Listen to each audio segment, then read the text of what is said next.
Welcome all. Topic covered in this video is concept of internal control. So let's start. What is internal control? Internal control is regarded as overall control of an organization established by the management in the conduct of the business.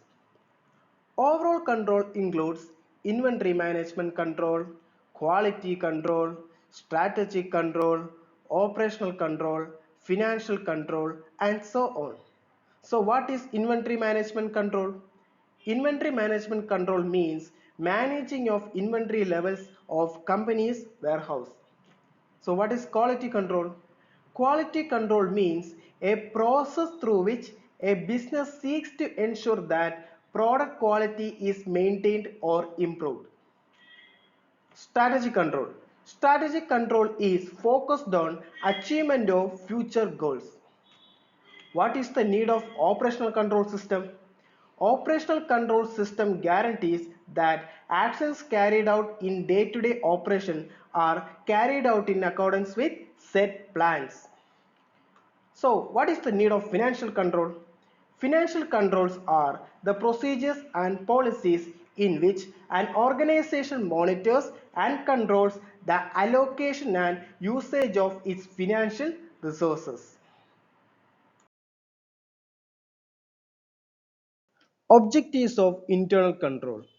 Internal control consists of the plan of organization and the methods and measures adopted within a business to safeguard its assets, increases the accuracy and reliability of its accounting data, promotes operational efficiency, and to encourage adherence to the prescribed managerial policies. How internal control helps in achieving the objective of safeguarding the assets, increasing the accuracy and reliability of accounting data, to promote operational efficiency, to encourage adherence to prescribed managerial policies. So let's begin with safeguarding the assets. The internal control safeguards its asset by implementing separation of duties and authorizations, and thus it prevents unauthorized access to the assets. So only authorized person can access to the asset, and it prevents from any kind of fraud and misappropriation. Increases the accuracy and reliability of accounting data. Internal controls establishes certain protocols and methods for recording the accounting data. It segregates duties to prevent a single person from controlling the entire process. Thus, it reduces the risk of fraud or errors and thereby increases the accuracy and reliability of accounting data. To promote operational efficiency, the internal control prevents unnecessary duplication of efforts, protect against wastage, and discourage any inefficient use of resources of the organization. Thus, it promotes operational efficiency. To encourage adherence to prescribed managerial policies. The internal control helps to achieve various plans and policies by implementing overall control over the management. We have already discussed earlier what is overall control. So these overall controls helps in achieving the objectives of the organization. Types of internal control. There are three types of internal control: preventive control, detective control, and corrective control. So let's talk about preventive control. Preventive controls aims to decrease the chance of errors and fraud before they occur. They are designed in such a way to discourage errors or irregularities from occurring. Preventive control consists of segregation of duties, authorization and verification, and security of assets. What is segregation of duties? The duties are segregated or divided among different people to reduce the risk of error or inappropriate action. So this is known as segregation of duties. Authorization and verification. So what is authorization? The employee performs certain activities and execute certain transactions according to the authorization given by the management. This will help to reduce the errors or fraud from occurring. So what is verification?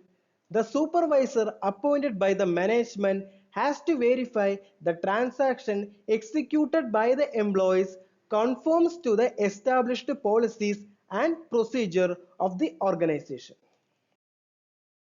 So what is security of assets?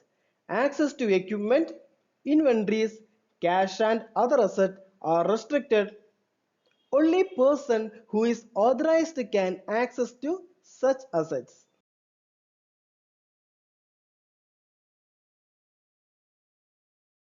Dictative controls.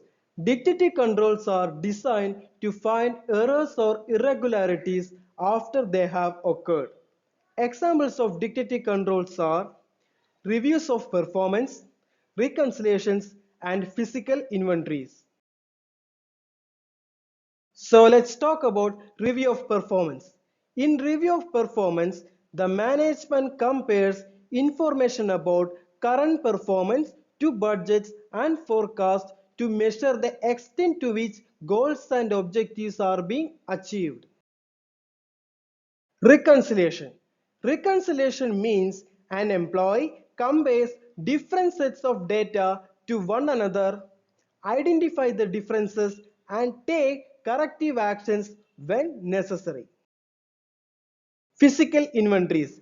Physical inventories means physical verification of inventories that the company has on hand. Corrective controls. Corrective controls are designed to correct errors or irregularities that have been detected and to ensure that similar errors are not repeated once they are discovered.